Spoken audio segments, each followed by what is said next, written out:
The smell of industrial disinfectant mixed with overcooked vegetables hit me like a slap across the face as my daughter Jessica wheeled my suitcase through the automatic doors of Sunset Manor Nursing Home.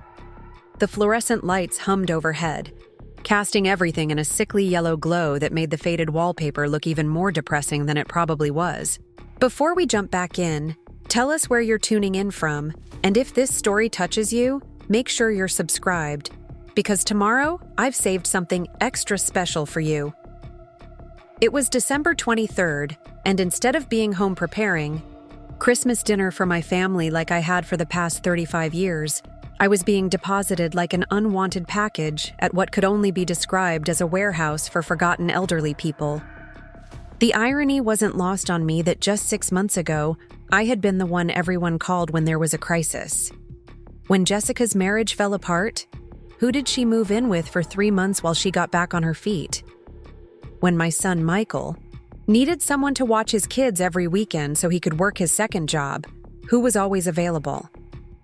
When my youngest, David, decided to go back to school at 32 and needed help with rent, who quietly transferred money into his account, month after month without ever asking when he planned to pay it back?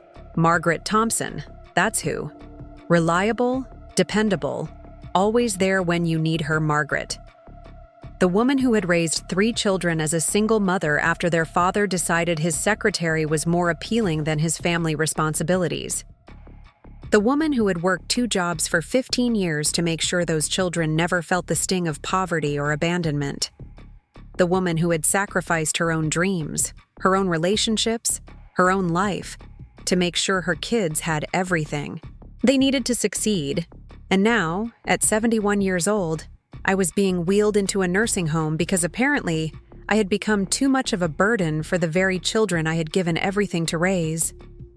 It had started 3 months ago with what the doctors called a minor stroke.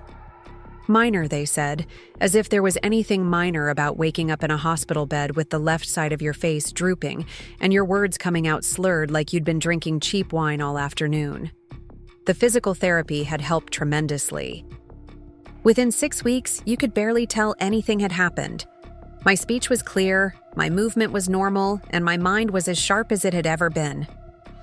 Sharper, actually, because the experience had given me a clarity about my life that I'd been missing for decades. But my children saw things differently. Suddenly, every small thing became evidence that I couldn't take care of myself anymore. When I forgot to turn off the stove one morning while making breakfast, it wasn't just a simple mistake that anyone could make. It was a sign of cognitive decline. When I slipped on the ice in my driveway and bruised my hip, it wasn't just an unfortunate accident during an unusually harsh winter. It was proof that I was a fall risk who couldn't live safely alone anymore. The conversation started innocently enough. Jessica would call and casually mention how worried she was about me living in that big house all by myself. Michael would stop by unannounced and make comments about how the upkeep on the property was probably getting to be too much for someone my age. David, the baby of the family who I'd helped through college and who was now making 6 figures as a software engineer, would send me articles about the benefits of assisted living communities and how much happier seniors were when they had people their own age to socialize with. At first, I thought it was sweet that they were concerned about my well-being. After all, I had raised them to be caring, thoughtful people who looked out for their family members. It wasn't until I overheard a phone conversation between Jessica and Michael that I realized what was really going on. I had been in my bedroom folding laundry when Jessica called Michael on speakerphone. She thought I was outside working in my garden, which I had been until I came inside to get a drink of water. The conversation started normally enough, with Jessica asking about Michael's new job and how the kids were doing in school. But then the tone shifted. "We need to talk about Mom," Jessica said, her voice taking on that serious tone she used when discussing important business matters. "This situation can't continue much longer." "I know," Michael replied. "Did you see the bill she left on her kitchen counter last week? She's got thousands of dollars in credit card debt. She's clearly not managing her finances properly anymore." My blood ran cold.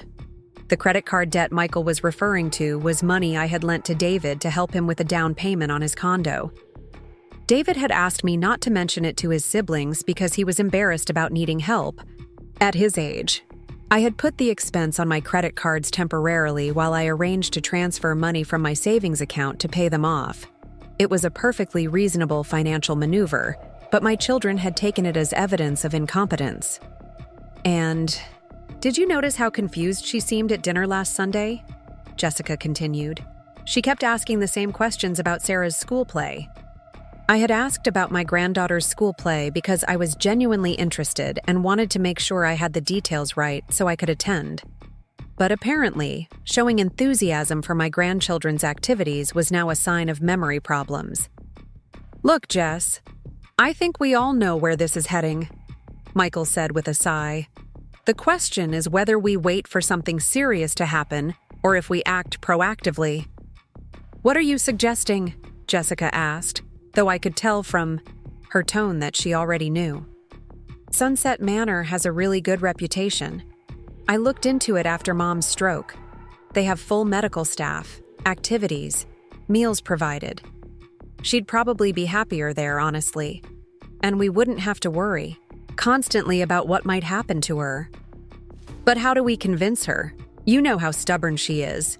She'll never agree to it voluntarily. There was a long pause before Michael spoke again. Leave that to me. I think I know how to handle it. I stood in my bedroom, holding a pillowcase I'd been folding, feeling like the floor had dropped out from under me. My children, the people I loved more than my own life, were planning to institutionalize me against my will.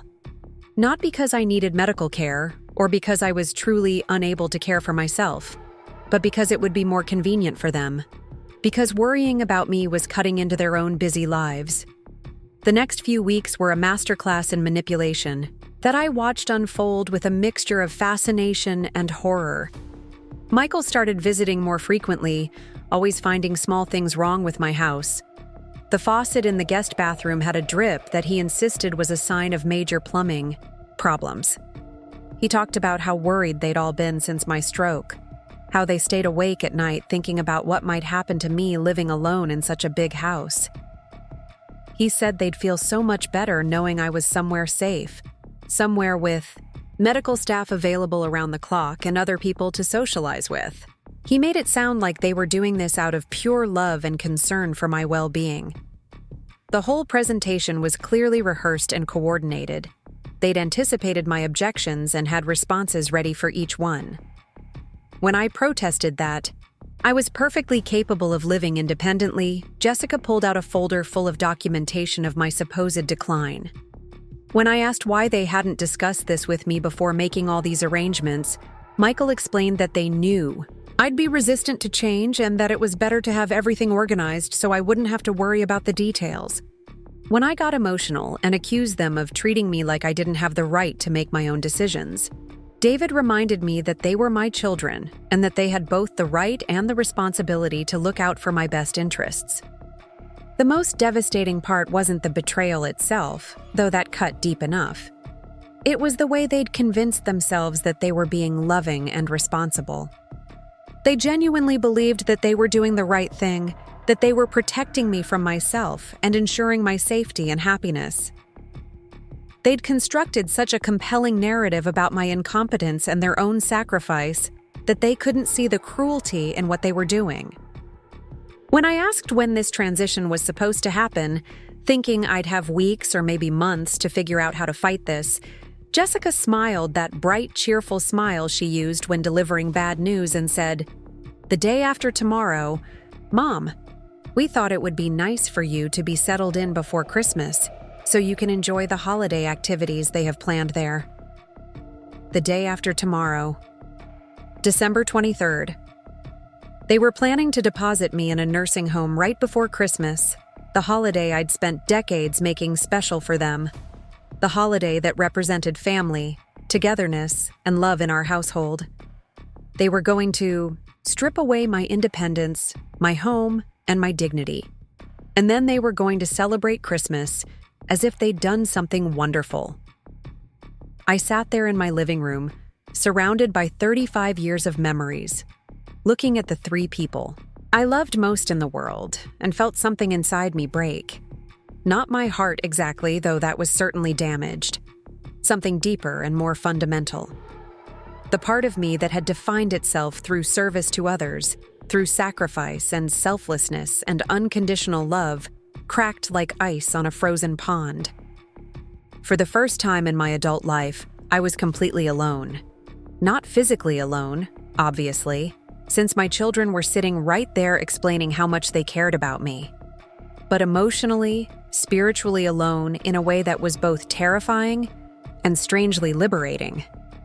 I was 71 years old, and I was finally seeing my life and my relationships with absolute clarity.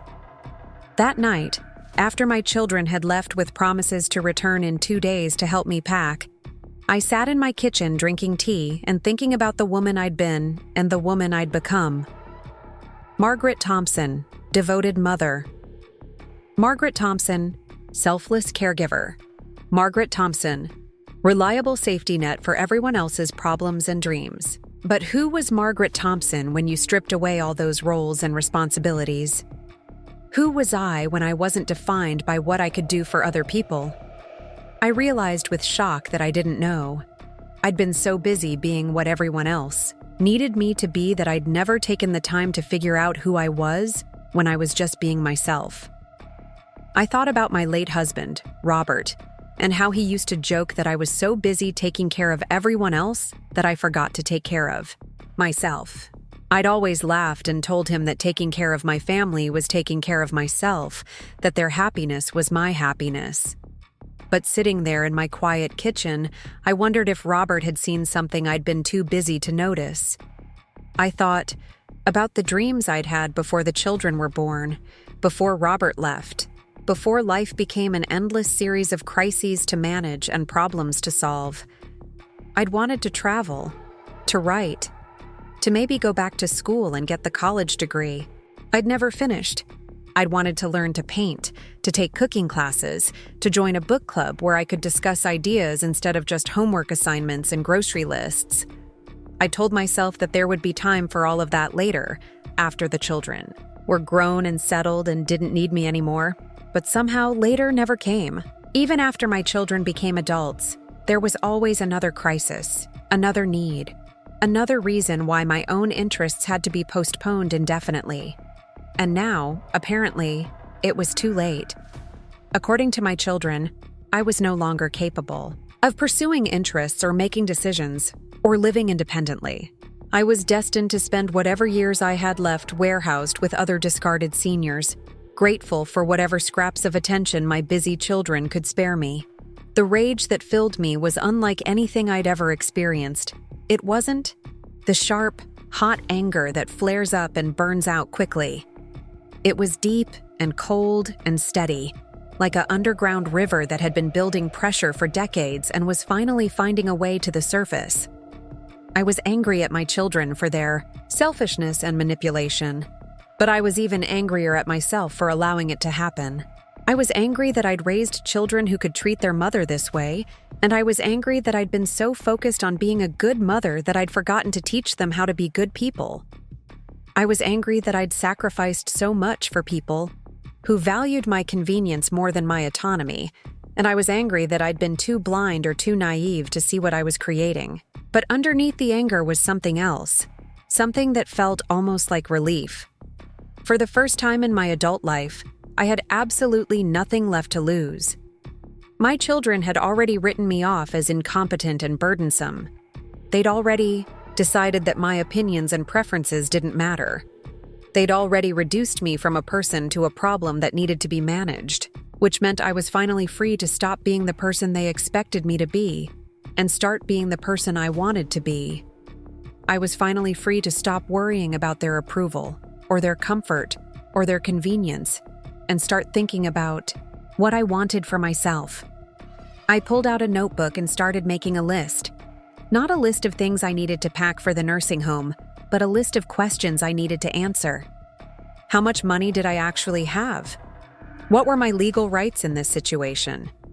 Who owned Sunset Manor Nursing Home, and what would it take to buy it? What other options did I have that my children hadn't considered?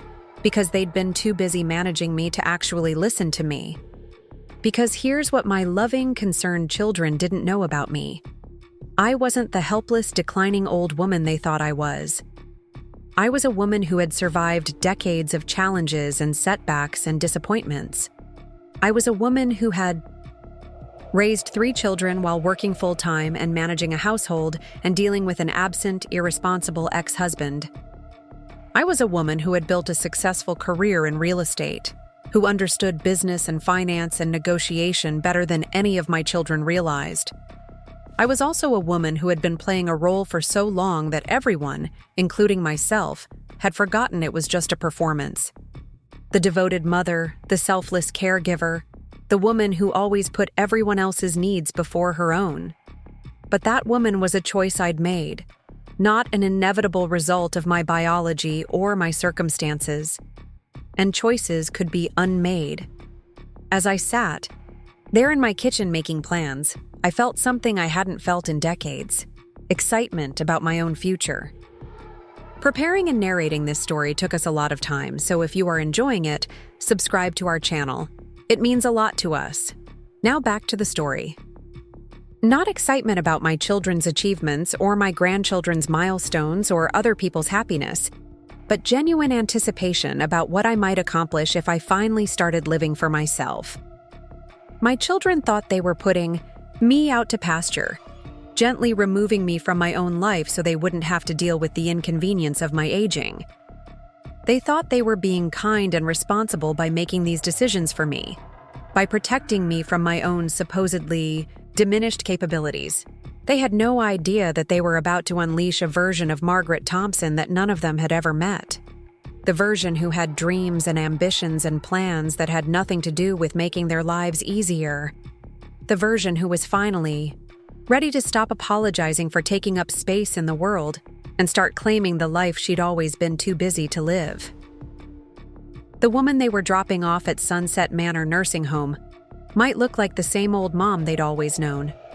But inside, she was someone completely different. Someone who was just getting started instead of winding down. Someone who was finally ready to stop being everyone else's solution and start being her own person. And if they thought managing their elderly mother had been challenging before, they were about to learn what it felt like when she stopped cooperating with their plans and started making some of her own. The next morning, I woke up with the kind of clarity that comes after a night of profound decision-making. I had exactly 36 hours before my children expected me to meekly submit to their plan, which meant I had 36 hours to completely upend their expectations and take control of my own destiny. I started by calling my lawyer, Harold Winters, who had handled my real estate transactions for the past 20 years. Harold was one of the few people who understood exactly how much wealth I'd accumulated over the decades through careful investments and property management. My children assumed I was living on a modest fixed income, but the truth was considerably more complicated. "Margaret," Harold said when I reached him at his office, "what can I do for you this morning?" "I need you to pull together all my financial documents," I said without preamble. "Investment accounts, property holdings, everything. And I need it done today." There was a pause. "Is everything all right? You sound different." "Everything is about to be very different," I replied. "Can you meet me at your office in an hour?" Harold's office was in downtown Portland, a sleek space on the 15th floor of a glass building that overlooked the river. I'd been coming here for years to sign papers and review documents, but I'd never paid much attention to the view before. Today, looking out at the city sprawling below, I felt like I was seeing it for the first time. "These are impressive numbers, Margaret," Harold said, spreading my financial statements across his conference table. "Your real estate portfolio alone is worth just over $2 million, and your investment accounts bring the total to nearly $3.5 million. You're not just comfortable, you're wealthy." I nodded, studying the papers that represented decades of careful financial planning. "What I need to know is how quickly I can access liquid funds if I need to make a large purchase." "How large are we talking?" $7 to $10 million. Harold's eyebrows shot up. That would require liquidating most of your portfolio, but it's certainly possible. May I ask what you're considering purchasing? A nursing home, I said simply. If Harold thought this was an unusual investment for a 71-year-old woman, he didn't show it. He'd been handling my business long enough to know that I didn't make impulsive decisions, even when they seemed unconventional. Are you looking at this as an investment property or for personal reasons? Both, I said. I want you to research Sunset Manor Nursing Home. Find out who owns it, what their financial situation looks like, and whether they'd be interested in selling.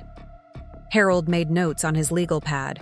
I can have my research team start on this immediately. Is there a timeline I should be aware of? Yesterday would be good. Tomorrow at the latest. After leaving Harold's office, I drove to my bank and met with my personal banker, Maria Santos. Maria had been handling my accounts for over a decade, and she knew better than anyone how conservatively I'd always managed my money. Today, I was about to surprise her. I need to discuss liquidating some investments, I told her as we sat in her private office. Potentially a substantial amount. Of course, Mrs. Thompson. What kind of time frame are we looking at? This week, possibly as early as tomorrow. Maria's professional composure slipped slightly. That's quite aggressive. May I ask what's prompting such urgency? I'm making some changes in my living situation, I said, which was technically true. I want to make sure I have the financial flexibility to pursue all my options. We spent the next hour going through my various accounts and investment portfolios. Maria explained the tax implications of different liquidation strategies and helped me prioritize which assets to convert first if I decided to move forward. By the time I left the bank, I had a clear understanding of exactly how much purchasing power I could wield if necessary. My next stop was the Portland Public Library, where I spent 3 hours researching everything I could find about Sunset Manor and the nursing home industry in general. What I discovered was both enlightening and infuriating. Sunset Manor was owned by a company called Golden Years Healthcare, which operated 12 nursing facilities across Oregon and Washington. Golden Years was privately held, owned by a man named Richard Castellano, who had built his fortune by acquiring struggling nursing homes, cutting costs to the bare minimum, and maximizing profits. The online reviews for Sunset Manor painted a picture of understaffing, poor food quality, inadequate medical care, and a general atmosphere of neglect and indifference. This was where my children wanted to deposit me. This was the place they'd researched and decided was good enough for their mother.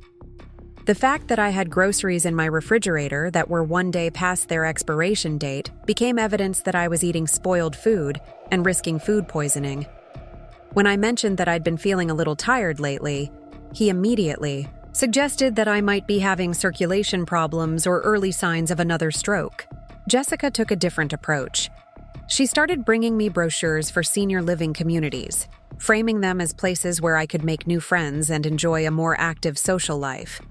She talked about how nice it would be for me to not have to worry about cooking and cleaning anymore, how I could focus on the things I enjoyed instead of being burdened with household chores.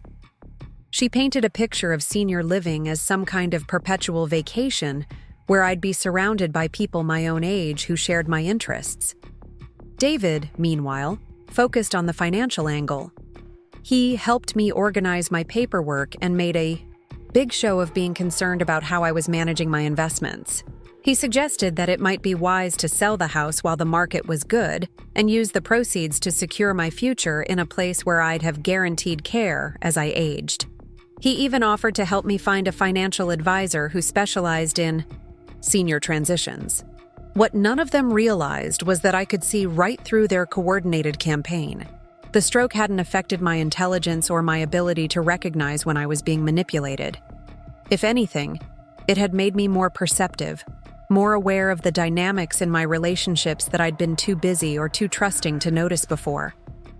I started paying closer attention to how my children interacted with me, and what I discovered was both heartbreaking and infuriating. When had I become a burden to them instead of a beloved mother? When had their concern for my well-being transformed into annoyance at having to deal with me? When had they started seeing me as an obligation rather than a person they genuinely wanted to spend time with? The signs had been there for years, I realized.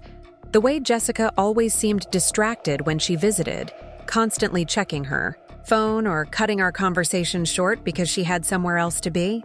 The way Michael's visits felt more like inspections than social calls, with him checking to make sure I was taking my medications properly and that my house was clean and organized to his standards. The way David rarely called just to chat anymore, only contacting me when he needed something or when one of his siblings had prompted him to check on me. I thought about the last few Christmases, how my children would show up for dinner but spend most of their time on their phones or talking about work or their own problems, how they'd bring their kids for a few hours, but were always eager to leave early to go to their in-laws' houses or to attend parties with their friends. How the traditions we'd built over decades had gradually been shortened or eliminated because they interfered with everyone else's plans. I thought about my birthday last year, when Jessica had given me a gift card to a restaurant instead of something personal, and Michael had forgotten entirely until David reminded him at the last minute. I thought about how rarely any of them asked about my life, my interests, my feelings, or my dreams. To them, I had become a function rather than a person. I was Mom, the woman who provided services when needed, but who didn't have her own independent existence worth considering. The final straw came in early December. I had been looking forward to hosting Christmas dinner as I had every year since my children were small. I'd already ordered the turkey, bought the ingredients for all their favorite side dishes, and even picked up the special coffee that Michael liked and the particular brand of wine that Jessica preferred. I'd spent weeks planning the menu and coordinating schedules to make sure everyone could attend. That's when Jessica called to tell me that they'd decided it would be better if Christmas dinner was held at her house this year. She'd been talking to Michael and David, and they all agreed that it was too much work for me to host such a large gathering. They were worried about me overexerting myself, she said. They thought it would be more relaxing for me if I could just come as a guest and enjoy the meal without having to worry about all the preparation and cleanup. It sounded reasonable on the surface. It sounded like they were being considerate and caring, but I could read between the lines. They wanted to have Christmas dinner without the inconvenience of having to cater to their elderly mother's limitations. They wanted to be able to leave when they were ready instead of having to wait for me to finish cleaning up. They wanted to control the environment and the schedule without having to consider my preferences or traditions. When I gently protested and explained that I actually enjoyed hosting and that it wasn't too much work for me, Jessica's response revealed the truth behind their supposed concern. Mom, you have to start accepting that you can't do everything you used to do. We're all worried about you, and frankly, it's stressful for us to watch you struggling to keep up with things that are becoming too difficult for you. Struggling. As if preparing a meal I'd been making for 35 years was some kind of Herculean task that was beyond my capabilities. As if the woman who had managed a household and raised 3 children while working full-time was suddenly too feeble to cook a turkey and mash some potatoes. That's when I knew with absolute certainty what was coming next. The Christmas dinner relocation was just the beginning. They were systematically removing my independence, my autonomy, and my role in the family in preparation for the big move. They were rewriting the narrative of my competence and capabilities to justify the decision they'd already made. I decided to beat them at their own game. If they wanted to treat me like I was incompetent, I'd give them exactly what they expected while I figured out how to respond to their betrayal. I started acting slightly more confused than I actually was. Not dramatically, just enough to confirm their existing suspicions. I'd ask them to repeat things they'd just told me, or I'd mention that I couldn't remember where I'd put my reading glasses when they were sitting right on the table next to me. I'd complain about feeling overwhelmed by simple tasks like organizing my medications or balancing my checkbook. The effect was immediate and predictable. Instead of being concerned about my apparent decline, my children seemed almost relieved. Finally, I was behaving in a way that matched their perception of how a 71-year-old stroke survivor should be acting. Finally, they had the justification they needed to move forward with their plan. The intervention, as they called it, happened on a Tuesday morning in mid-December. All 3 of my children showed up at my house unannounced, which should have been my first clue that something was wrong. They rarely visited together unless it was a holiday or special occasion, and they certainly never arrived without calling first. They sat me down in my own living room like I was a child about to be disciplined, and proceeded to explain that they'd been talking to my doctor, my financial advisor, and the administrators at Sunset Manor Nursing Home. They decided that it was time for me to transition to a safer, more supportive living environment where I could get the care and assistance I needed. Jessica did most of the talking, using the same patronizing tone she probably used with her own children when explaining why they couldn't have cookies before dinner. She talked about how much they all loved me and how difficult this decision had been for them to make.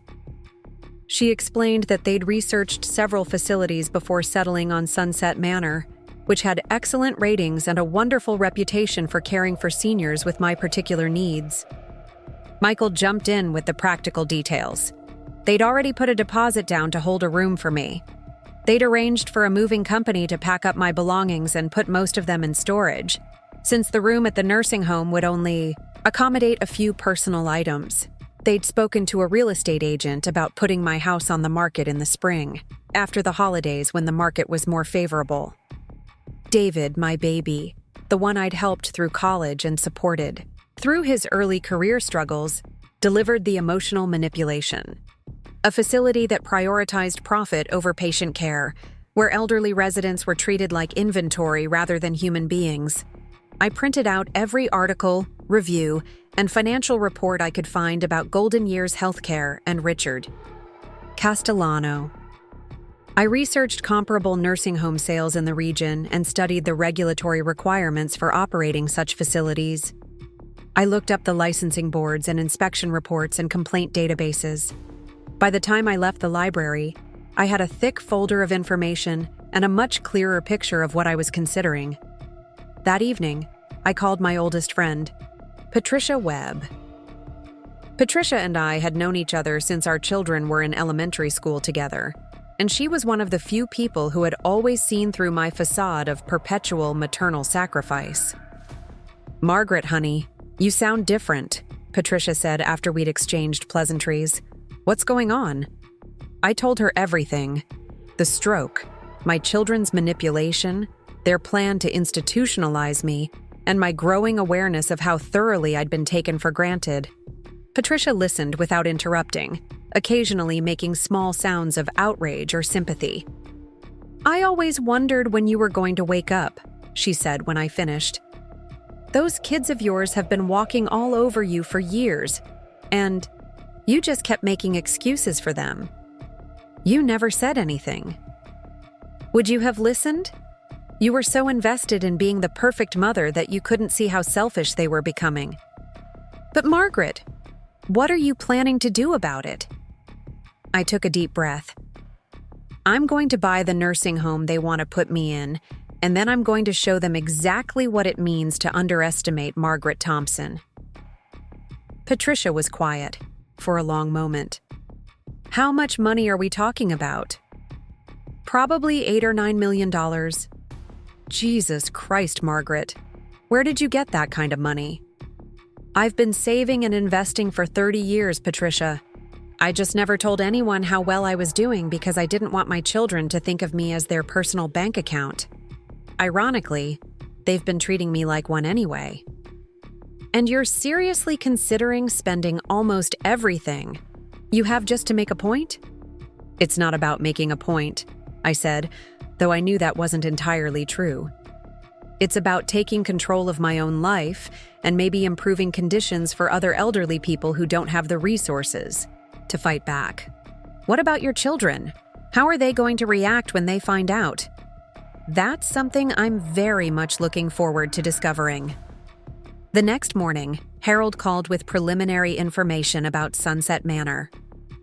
Golden Years Healthcare was indeed interested in selling, though they hadn't put the property on the market yet. Richard Castellano was facing some financial pressures due to recent lawsuits and regulatory fines at his other facilities, and he'd been quietly exploring options to liquidate some of his assets. The asking price would likely be in the $8 to $10 million range, Harold told me. The facility itself is worth about $6 million, but the business operations and licensing add significant value. Are you seriously considering this? Set up a meeting, I said. Today, if possible. Margaret, I have to ask, are you sure about this? It's an enormous financial commitment, and operating a nursing home is incredibly complex. There are regulations, staffing requirements, insurance considerations. It's not like buying a rental property. Harold, I've spent the last 30 years managing complex situations and solving problems that seemed impossible. I've raised 3 children as a single mother while building a successful career and accumulating substantial wealth. I think I can handle running a nursing home. But why this particular facility? If you're interested in the nursing home business, there are probably better investments available. Because this is the place my children have chosen for me, I said, and I want to make sure it's worthy of that choice. Harold arranged for me to meet with Richard Castellano that afternoon at his office in downtown Portland. Castellano was a thin, nervous man in his 50s who wore expensive suits but couldn't hide the fact that he was under considerable stress. His office was decorated with photographs of his various properties and awards from healthcare industry organizations. But the whole place had the feel of a business that was struggling to maintain appearances. Mrs. Thompson, he said, rising to shake my hand. Harold tells me you're interested in acquiring Sunset Manor. May I ask what's prompted this interest? I'm considering a change in my living situation, I said, which was true enough. I want to make sure I have options that meet my standards. Castellano launched into a well-rehearsed presentation about the profitability of the nursing home industry and the particular advantages of Sunset Manor's location and patient base. He showed me financial projections and occupancy rates, and talked about the stable revenue stream provided by Medicare and private insurance payments. What he didn't mention were the complaints I'd read about, the understaffing issues, or the regulatory problems that had plagued several of his other facilities. He painted a picture of a well-run, profitable business that provided excellent care to its residents. The asking price is $9.2 million, he said finally. That includes the property, all equipment and furnishings, the existing patient, contracts, and the operating licenses. It's a turnkey operation. I'll need to tour the facility before making any decisions, I said. And I'll want to review all financial records, inspection reports, and legal documents. Of course. When would you like to schedule the tour? This evening. After visiting hours, when I can see how the facility operates when families aren't around. Castellano looked slightly uncomfortable. I'm not sure that's necessary. Our operations are consistent throughout the day. Then you shouldn't have any problem with an evening tour, I said firmly. We arranged to meet at Sunset Manor at 7 o'clock that evening. I spent the rest of the afternoon reviewing the materials Harold had gathered and preparing a list of questions that would help me understand exactly what I'd be getting into. The evening tour of Sunset Manor was everything I'd expected and worse. The facility was clean enough to pass inspection, but there was an institutional bleakness that permeated every hallway and common room. The staff seemed harried and overworked, moving through their duties with the mechanical efficiency of people who had too much to do and too little time to do it properly. Most of the residents were in their rooms by 7 o'clock, but I caught glimpses of elderly men and women sitting alone, staring at television screens or out windows, with the hollow-eyed look of people who had given up hope. The dining room still smelled like the evening meal, which had apparently consisted of some kind of processed meat and overcooked vegetables. The recreation room was empty, except for a few residents who sat in wheelchairs, dozing or staring into space. As you can see, we maintain very high standards, Castellano said as we walked through the facility. Our residents are well cared for and comfortable. I nodded and made appropriate responses, but inside I was horrified. This was where my children wanted to put me. This sterile, depressing warehouse where elderly people were stored rather than cared for. This place where human dignity seemed to be an afterthought and genuine compassion was nowhere to be found. But I was also seeing something else. Potential. The building was solid and well-designed. The location was good, with easy access to medical facilities and family visitors. The basic infrastructure was sound. What was missing was investment in the things that actually mattered: adequate staffing, quality food, meaningful activities, and a management philosophy that prioritized care over profit. "I'd like to make an offer," I told Castellano as we finished the tour. His eyes lit up with surprise and greed. "Excellent. What kind of price range are you considering?" $8.5 million, cash, closing within 2 weeks. Castellano tried to hide his excitement, but I could see that this was exactly what he'd been hoping for. A quick sale at only slightly below asking price, with no financing contingencies or extended due diligence period. "That's a very attractive offer," he said carefully. "I'll need to review it with my partners, of course, but I think we can work something out." "There is one condition," I said. "I want to maintain complete confidentiality about the sale until after closing. No public announcements, no staff notifications, no information shared with current residents or their families." "May I ask, why?" "Personal reasons." "Is that a problem?" "Not at all. We prefer to handle these transitions discreetly anyway." We shook hands, and I left Sunset Manor with the satisfaction of knowing that by this time next week, I would own the facility, where my children planned to warehouse me. But ownership was only the first step. The real work would begin after the sale closed, when I started transforming the place into what a nursing home should actually be. I drove home through the quiet December streets, thinking about the conversation I would have with my children the next day. They were expecting to find a defeated, compliant old woman who would gratefully accept their decision and quietly disappear into institutional care. Instead, they were about to discover that they had gravely underestimated the woman they thought they knew so well. That night, I called Harold and authorized him to prepare the purchase offer and begin the expedited due diligence process. I called Maria at the bank and instructed her to liquidate the necessary investments to provide the cash for the purchase. I called Patricia and asked her to clear her schedule for the next few weeks because I was going to need help with something unprecedented. Then I sat down at my kitchen table and wrote a letter to my children. Not an angry letter, though I was certainly angry. Not a sad letter, though I was heartbroken by their betrayal. It was a letter of explanation, a document that laid out exactly what they had done and exactly how I was going to respond. I wrote about the years of sacrifice and support, about the countless times I had put their needs before my own, about the dreams I had deferred and the opportunities I had passed up in order to be the mother they needed. I wrote about the gradual realization that they saw me as a burden rather than a person, as a problem to be managed rather than a mother to be loved. I wrote about their manipulation and their assumption that I was too weak or too confused to see through their coordinated campaign to strip away my independence. I wrote about the pain of discovering that the children I had raised to be caring, thoughtful people had become selfish adults who valued their own convenience more than their mother's dignity. And then I wrote about what I was going to do about it.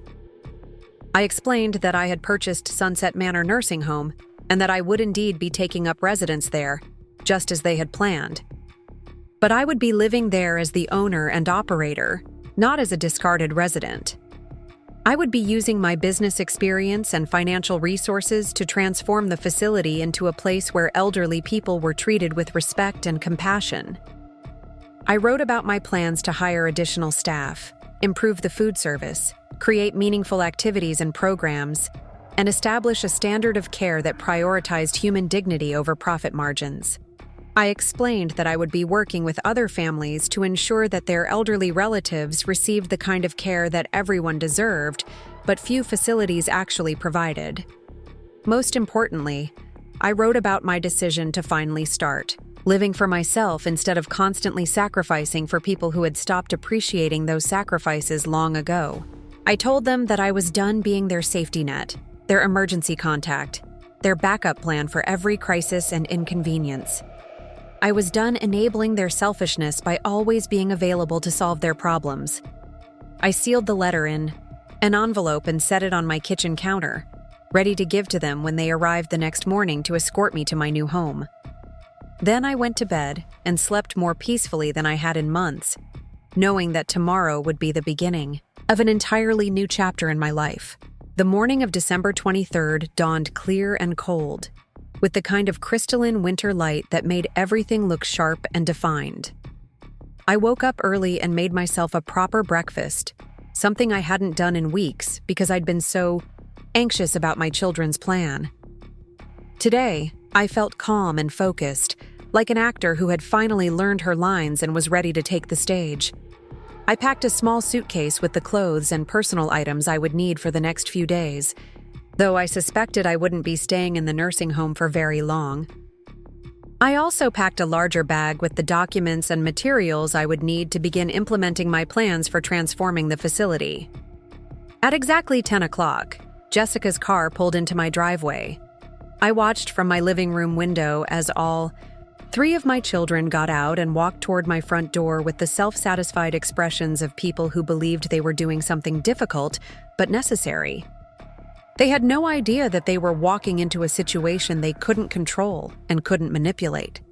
Jessica knocked on the door with the brisk efficiency she used for all unpleasant tasks. "Hi, Mom. Are you ready to go?" I invited them in and offered coffee, which they declined because they were eager to get this ordeal over with. They wanted to deliver me to Sunset Manor, get me settled, and then go on with their Christmas plans without having to worry about me anymore. "We brought some boxes for your personal things," Michael said, gesturing toward the car. "We can pack up whatever you want to take with you." "That won't be necessary," I said. "I've already packed what I need." David looked around the living room with the expression of someone trying to solve a puzzle. "What about all your furniture, your photographs, all the things you've collected over the years?" "I'll be making arrangements for those later," I said. "Right now, I just want to focus on getting settled in my new home." They seemed relieved that I was being so cooperative. Jessica even smiled and commented on how well I was handling such a big change. They had expected tears, arguments, maybe even a complete breakdown. Instead, they were getting exactly the compliant response they had hoped for. We loaded my suitcases into Jessica's car and began the drive to Sunset Manor. My children made small talk about their Christmas plans and asked polite questions about how I was feeling. I answered appropriately and asked about my grandchildren and their work and their holiday preparations. To an outside observer, we probably looked like a normal family helping an elderly relative transition to assisted living. But underneath the pleasant conversation, I was thinking about the phone calls I'd made that morning. The call to Harold, confirming that the purchase of Sunset Manor had closed as scheduled. The call to Maria, verifying that the wire transfer had gone through. The call to Patricia, asking her to meet me at the nursing home at noon with the materials we'd discussed. The call to the staffing agency that specialized in healthcare workers, asking them to have a team of nurses and aides ready to start work immediately. The call to the catering company that would be providing Christmas dinner for the residents tomorrow. The call to the activities coordinator I'd hired to begin implementing new programs starting next week. By the time we pulled into the parking lot of Sunset Manor, I had set in motion a complete transformation of the facility that would begin within hours of my arrival. My children thought they were delivering me to a place where I would quietly fade into the background of institutional care. Instead, they were about to witness the emergence of a version of Margaret Thompson they had never imagined possible. Jessica parked near the front entrance and turned to me with the kind of bright, encouraging smile people use when trying to convince themselves that they're doing the right thing. "Here we are, Mom. Your new home. Are you excited?" I looked at the building where I would indeed be living for the foreseeable future, though not in the way any of them expected. "I'm ready for whatever comes next," I said. And for the first time in decades, that was absolutely true. We walked through the front doors of Sunset Manor together, my children flanking me like guards escorting a prisoner to her cell.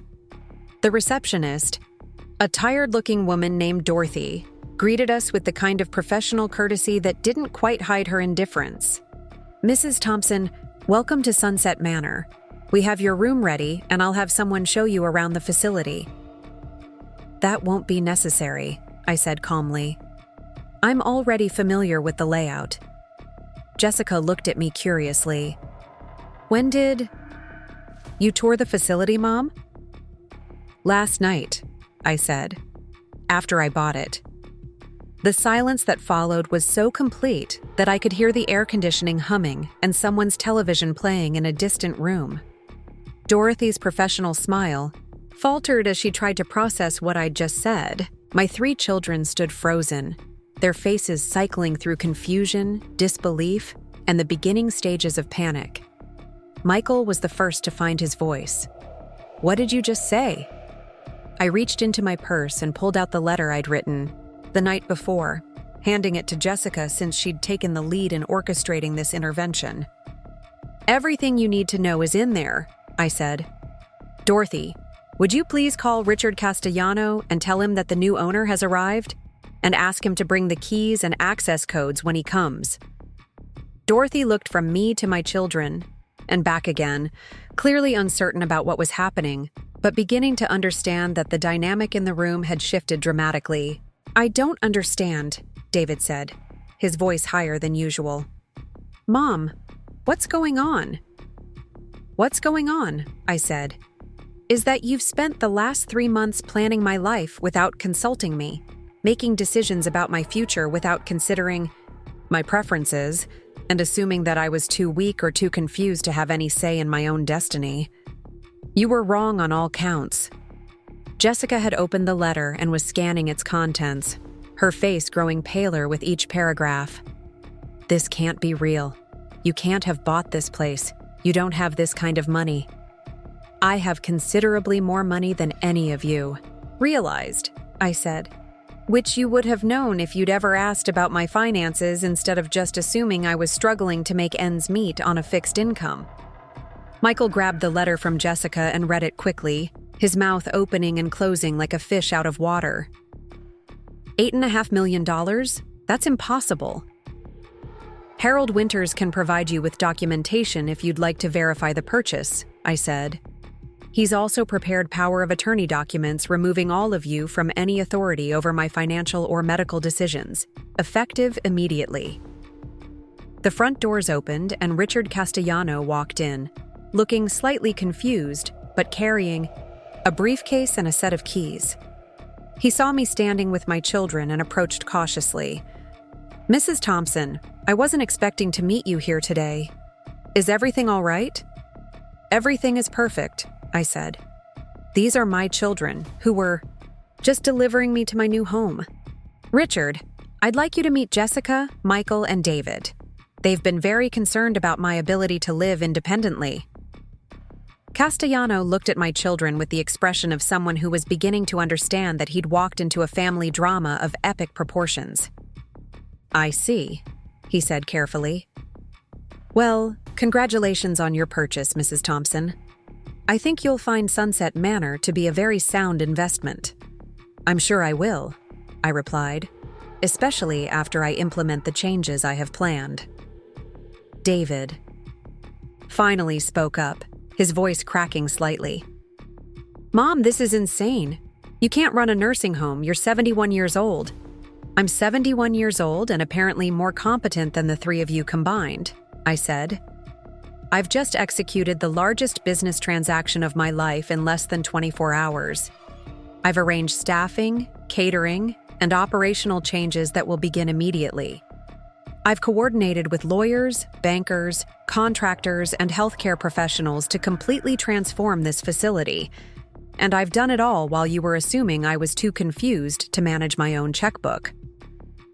Patricia walked through the front doors at that moment, carrying a briefcase and wearing the expression of someone who was thoroughly enjoying herself. She'd always thought my children took me for granted, and she was clearly delighted to witness their comeuppance. "Margaret, darling," she said, kissing my cheek. "How are you settling into your new home?" "Very well, thank you. Patricia, I'd like you to meet the new Director of Resident Services. She'll be overseeing the implementation of our new care standards and activity programs." Patricia smiled at my children with the kind of sweetness that barely concealed her satisfaction. "I'm so looking forward to working here. Margaret has such wonderful plans for improving the quality of life for our residents." Jessica looked like she was about to cry or scream or both. "This is ridiculous. You can't just buy a nursing home on a whim because you're angry at us." "You're right," I said. "I didn't buy it on a whim. I bought it because you forced me to realize that I needed to take control of my own life instead of letting other people make decisions for me. I bought it because I discovered that the place you chose for me was substandard, and I decided to fix it. And I bought it because I finally understood that I have the resources and the ability to create the kind of life I want, instead of settling for whatever other people think I deserve." Michael was shaking his head like he could make this whole situation disappear through sheer denial. "But what about Christmas? What about our plans? What about them?" I asked. "You've made your plans, and I've made mine. I'll be spending Christmas here, getting to know the staff and residents, and beginning the process of transforming this facility into a place where elderly people are treated with dignity and respect." "But you can't stay here," David protested. "This is a nursing home. You don't need nursing home care." "You're absolutely right," I said. "I don't need nursing home care, but I do need to understand exactly what kind of care this facility provides before I can improve it. I'll be living here temporarily while I oversee the renovations and operational changes." Dorothy had been listening to this entire exchange with growing amazement. Finally, she spoke up. "Mrs. Thompson, should I prepare the room we had assigned to you, or would you prefer the owner's suite?" "The owner's suite will be fine," I said. "And Dorothy, please schedule a staff meeting for this afternoon. I want to meet with everyone and discuss the changes we'll be implementing." Castellano handed me the keys and access codes, along with a folder containing important documents about the facility's operations. "Is there anything else you need from me today?" "Just the contact information for your maintenance and supply. Vendors," I said. "I'll be making some changes in those relationships as well." As Castellano left, my 3 children stood in the lobby looking like they'd been hit by a truck. The confident, capable adults who had walked in here expecting to deposit their burdensome mother had been replaced by confused, frightened people who were beginning to understand that they had seriously misjudged the situation. "I think you should go now," I said gently. "You have Christmas preparations to finish, and I have work to do." "Mom, wait," Jessica said, reaching out as if to physically stop me from walking away. "We need to talk about this. We need to figure out what's happening." "What's happening is very simple," I replied. "You decided I was too incompetent to live independently, so you arranged for me to live in a supervised facility. Mission accomplished. The fact that I own the facility and will be supervising myself is just an unexpected detail." "But this changes everything," Michael said desperately. "We thought we were helping you. We thought we were doing what was best for you." "No," I said, and for the first time my voice carried an edge of real anger. "You thought you were doing what was most convenient for you. You thought you were solving a problem that was interfering with your own lives. You never once asked what I wanted or what would actually be best for me." I turned and walked toward the elevator that would take me to the owner's suite, Patricia, following with my suitcases. Behind me, I could hear my children talking in urgent, frightened whispers, trying to figure out how their carefully orchestrated plan had gone so spectacularly wrong. As the elevator doors closed, I caught a glimpse of them through the glass, still standing in the lobby with expressions of shock and bewilderment. For the first time in decades, they were the ones who didn't know what was going to happen next. They were the ones who had lost control of the situation. And I was the one who was finally, completely, absolutely free. The owner's suite was larger than I'd expected, with a sitting area, a small kitchenette, and windows that overlooked the facility's garden. It was furnished with the same institutional furniture as the rest of the building, but it had potential. More importantly, it had privacy and the kind of commanding view of the main floor that would allow me to observe everything that happened in my new domain. Patricia set my suitcases down and immediately began opening curtains and windows, letting fresh air circulate through the space. "Well, that was even more satisfying than I'd imagined," she said with a grin. "Did you see Jessica's face when you told them you'd bought the place? I thought she was going to faint." "They had it coming," I replied, though I was surprised by how little satisfaction I actually felt. I'd expected to feel triumphant, vindicated, maybe even gleeful. Instead, I felt hollow, like someone who had won a battle they'd never wanted to fight in the first place. "Are you having second thoughts?" Patricia asked, reading my expression with the accuracy that comes from 40 years of friendship.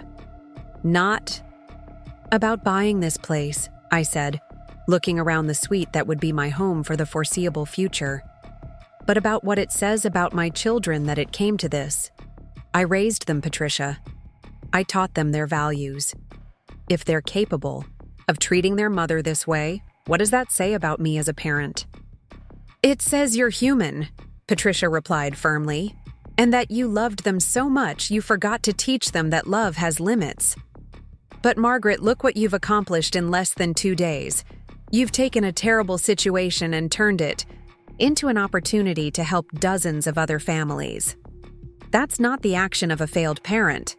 That's the action of a remarkable woman who finally decided to use her power for herself instead of just for other people." Before I could respond, there was a knock on the door.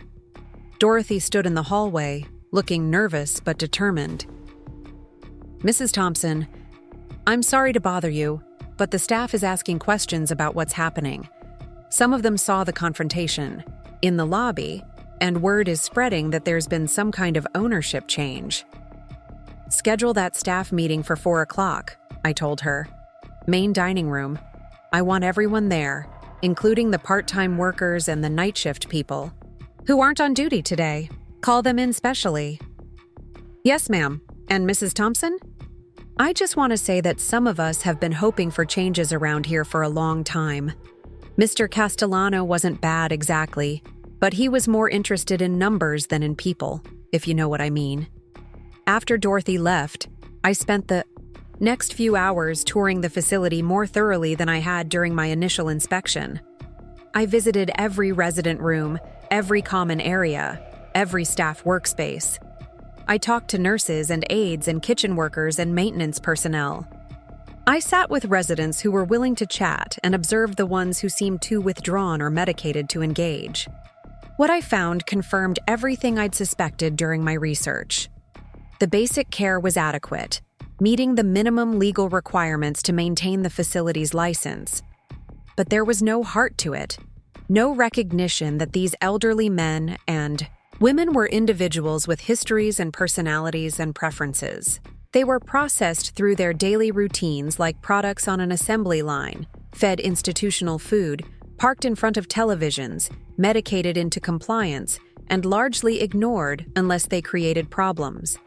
The staff was overworked and underpaid, responsible for too many residents with too little time to provide genuine care. Most of them had started their jobs with good intentions, but the systematic pressure to prioritize efficiency over compassion had worn them down. They went through their duties with the mechanical precision of people who had learned not to get too attached to the human beings they were supposed to be helping. The residents themselves fell into 3 categories: the ones who had given up, and retreated into themselves, the ones who complained constantly about everything, and the small minority who maintained their spirits despite their circumstances. All of them shared a look I recognized from my own recent experience, the hollow-eyed expression of people who had lost control over their own lives and were waiting for someone else to decide what happened to them next. By 4 o'clock, I had a clear understanding of exactly what needed to change and how I was going to implement those changes. I also had a growing sense of purpose that I hadn't felt in years. This wasn't just about proving a point to my children anymore. This was about creating something meaningful, something that would improve the lives of people who had been forgotten by their families and ignored by a healthcare system that saw them as inconvenient expenses. The staff meeting was held in the main dining room, with folding chairs arranged in rows facing a small podium. 37 people showed up, from nurses and certified nursing assistants to kitchen workers and custodial staff. Some looked curious, others worried, and a few seemed openly hostile to the idea of yet another change in management. I stood at the podium and looked out at these people who would be my partners in transforming Sunset Manor into something better than what it had been. They were tired, skeptical, and probably expecting another speech about cost-cutting and efficiency improvements. "My name is Margaret Thompson," I began, "and as of this morning, I am the new owner of Sunset Manor. I know that ownership changes can be unsettling, so I want to be completely transparent about my plans for this facility." I paused, letting them absorb the fact that their new boss was a 71-year-old woman who would be living in the facility as a resident. I bought this place because my own children decided I needed nursing home care, and they chose Sunset Manor as the place where I should spend my remaining years. After touring the facility and observing the level of care provided here, I decided that if this was going to be my home, I wanted it to be a place where people were treated with dignity and respect. A few people shifted in their chairs, and I could see some of them exchanging glances. They were beginning to understand that this wasn't going to be a typical corporate takeover. Starting immediately, we will be implementing changes designed to improve the quality of life for every resident in this facility. These changes will require additional staff, better training, upgraded equipment, and a completely different approach to patient care. They will also require higher wages for everyone who works here. That got their attention. A woman in scrubs, who I'd learned was the head nurse, raised her hand. "Mrs. Thompson, that sounds wonderful, but we've heard promises before. How do we know this isn't just another cost-cutting measure disguised as improvement?" "Because I'll be living here," I said simply. "Because the quality of care you provide will directly affect my own daily life. Because I have no shareholders to satisfy and no corporate headquarters to report to. I have one goal: to make this the kind of place where I would want my own mother to live." I spent the next hour outlining specific changes I plan to implement. Additional nursing staff to reduce patient-to-caregiver ratios. A new food service program that would provide restaurant-quality meals with options for different dietary preferences and cultural backgrounds. Expanded activity programs that would engage residents intellectually, physically, and socially. Renovations. To create more home-like environments and private spaces where residents could maintain some personal autonomy. "The changes will begin immediately," I continued. "Tomorrow is Christmas Eve, and I've arranged for a special holiday dinner to be catered by Italiano's restaurant downtown.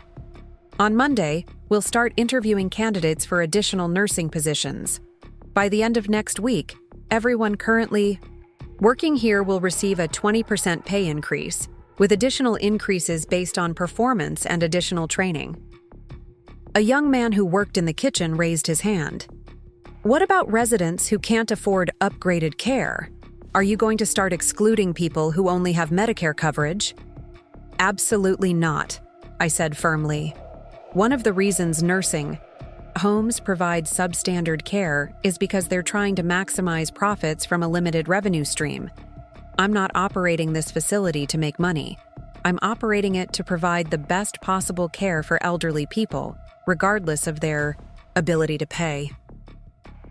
The questions continued for another 30 minutes. Some people wanted to know about job security, others about specific policy changes, and a few asked directly whether I was mentally competent to be making such dramatic decisions.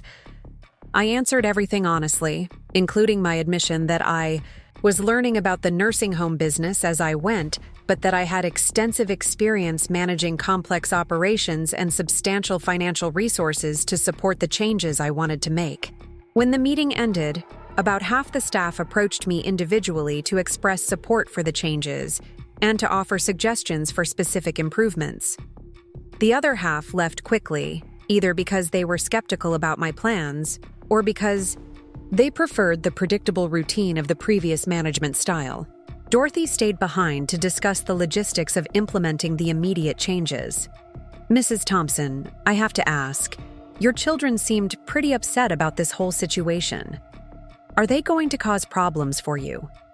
"They're going to try," I admitted. "But they don't have any legal authority over me or this facility. And frankly, if they're more concerned about their own convenience than their mother's well-being, that's information I needed to have." That evening, I had dinner in the main dining room with the residents, something that had apparently never happened during the previous ownership. The food was exactly as bad as I'd expected, overcooked and underseasoned, served with the kind of institutional efficiency that prioritized speed over presentation. I sat at a table with 3 other women: Eleanor, who had been a high school principal before her retirement; Ruth, who had raised 6 children and buried 2 husbands; and Agnes, who rarely spoke but seemed to enjoy listening to other people's conversations. They were all surprised to see me there, and even more surprised when I explained that I was both a resident and the new owner. "You bought this place?" Eleanor asked, pausing with her fork halfway to her mouth. "How does someone just buy a nursing home?" "The same way someone buys any other business," I replied. "You find out who owns it, you make an offer, and you negotiate terms." Ruth laughed, a sound that seemed rusty from disuse. "I like you already. Most people who end up in places like this don't have any fight left in them. You've got plenty of fight." "I'm hoping I won't need to fight much longer," I said. "I'm hoping I can use my energy for more constructive purposes." Agnes spoke for the first time since I'd sat down. "My daughter put me here," she said quietly. "She said it was temporary, just until she could figure out a better arrangement. That was 2 years ago." "Has she visited recently?" I asked. "Christmas cards," Agnes replied. "She sends Christmas cards." After dinner, I walked through the facility again, this time observing the evening routines. Residents were shepherded back to their rooms. By 9 o'clock, medications were distributed with military precision, and by 10 o'clock, the common areas were empty, except for a few people who were allowed to stay up late watching television. It felt like a prison with medical equipment. People were housed and fed and kept safe, but there was no recognition of their individual needs, preferences, or personalities. They were managed rather than cared for, processed rather than respected. I returned to my suite and spent the evening making phone calls and sending emails, coordinating the changes that would begin the next day. I spoke with the catering company about the Christmas Eve dinner, confirmed the arrival time for the additional nursing staff who would start on Monday, and reviewed the contracts with various service providers who would be implementing the upgrades I'd planned. Around 11 o'clock, there was a soft knock on my door. I opened it to find Jessica standing in the hallway, looking exhausted and uncertain. "Mom, can we talk?" I invited her in and offered her coffee, which she accepted gratefully.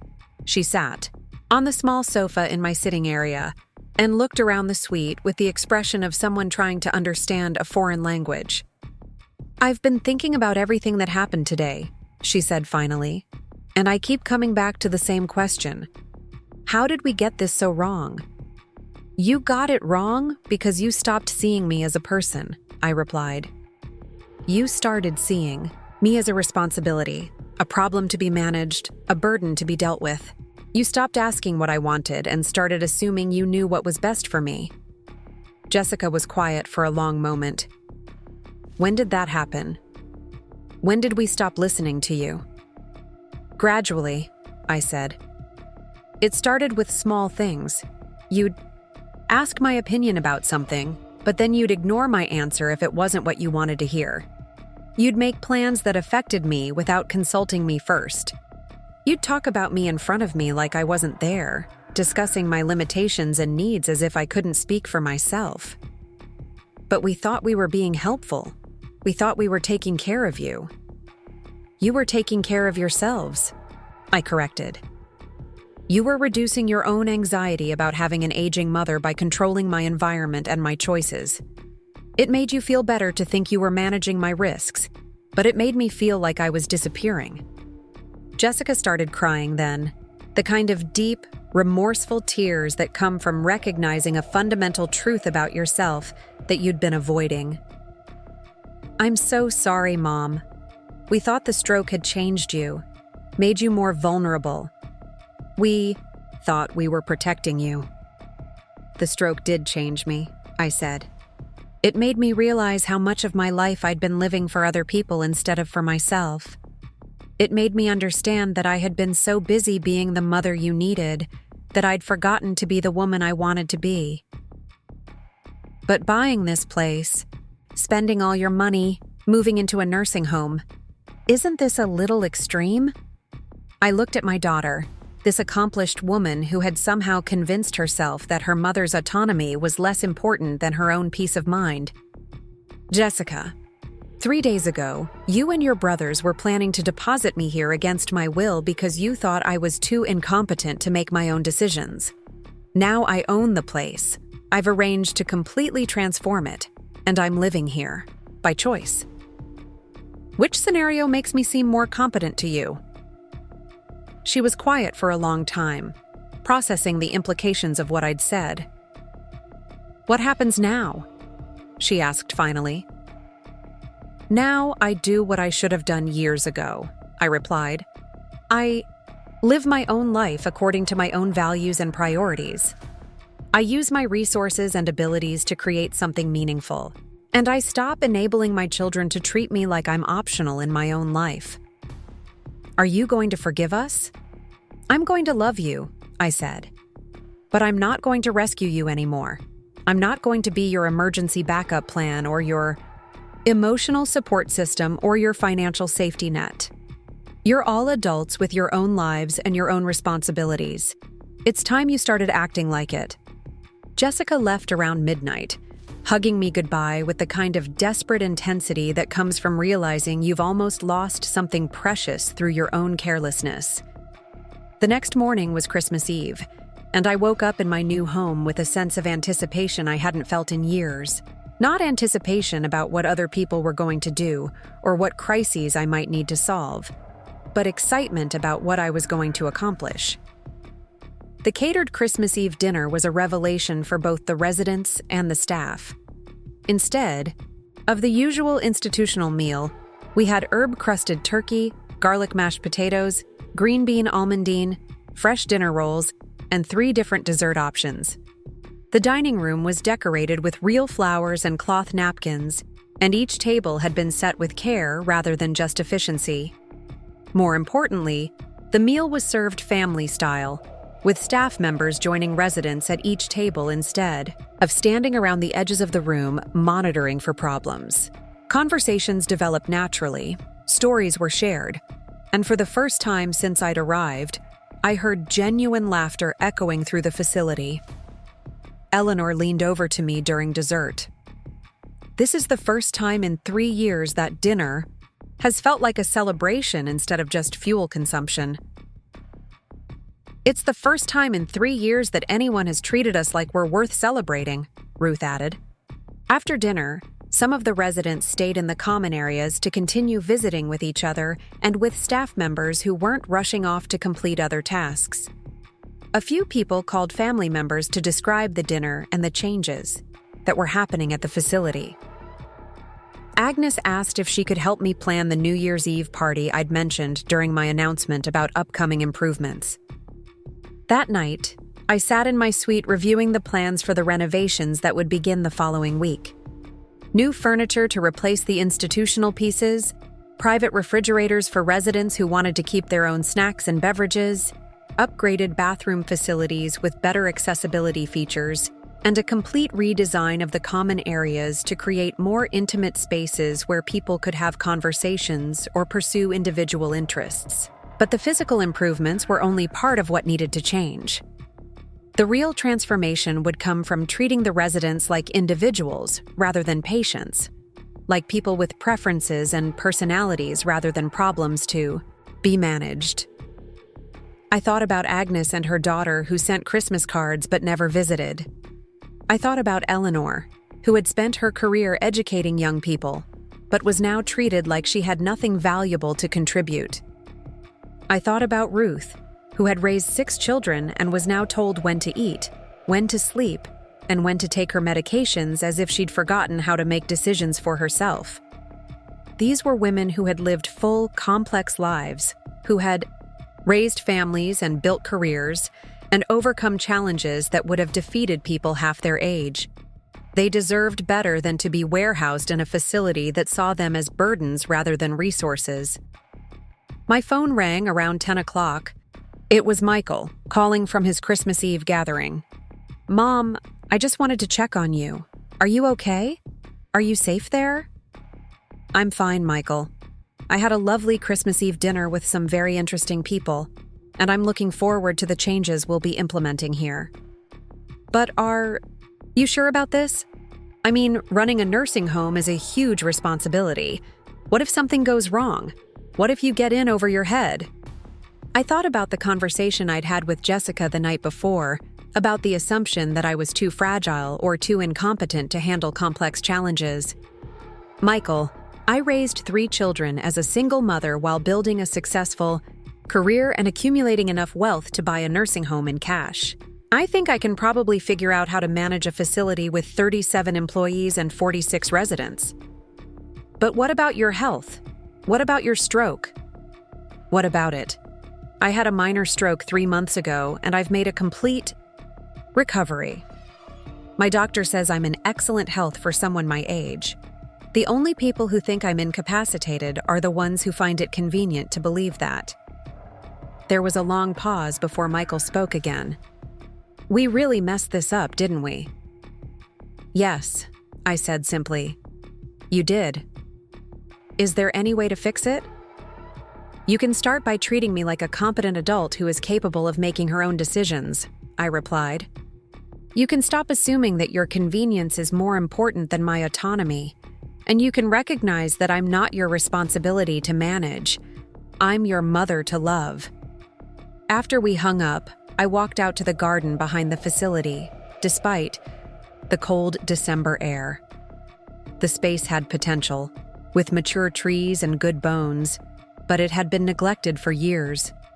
In the spring, I thought, I would hire a landscape designer to create seating areas and walking paths, maybe add some raised garden beds where residents could grow their own flowers and vegetables if they wanted to. I stood there in the quiet night, looking up at the stars and thinking about the journey that had brought me to this moment. 3 months ago, I'd been a devoted mother and grandmother who defined herself through service to her family. Tonight, I was a business owner and advocate for elderly care, someone who was finally using her resources and abilities for her own purposes. The transformation wasn't complete yet. There would be challenges ahead, obstacles to overcome, and probably more confrontations with my children as they adjusted to the new dynamic between us. But for the first time in decades, I was living according to my own values and priorities, instead of constantly adapting to other people's expectations. I was 71 years old, and I was finally becoming the person I was meant to be. 6 months later, Sunset Manor had become the most sought-after senior living facility in Portland. The waiting list stretched for months, with families driving from neighboring states to tour what had become known as the gold standard for elderly care. I stood in the renovated garden, watching Eleanor teach a watercolor class to a group of residents while Ruth led story time for visiting grandchildren. The institutional atmosphere had vanished, replaced by something that felt more like a vibrant community center than a nursing home. Agnes approached me, carrying a letter.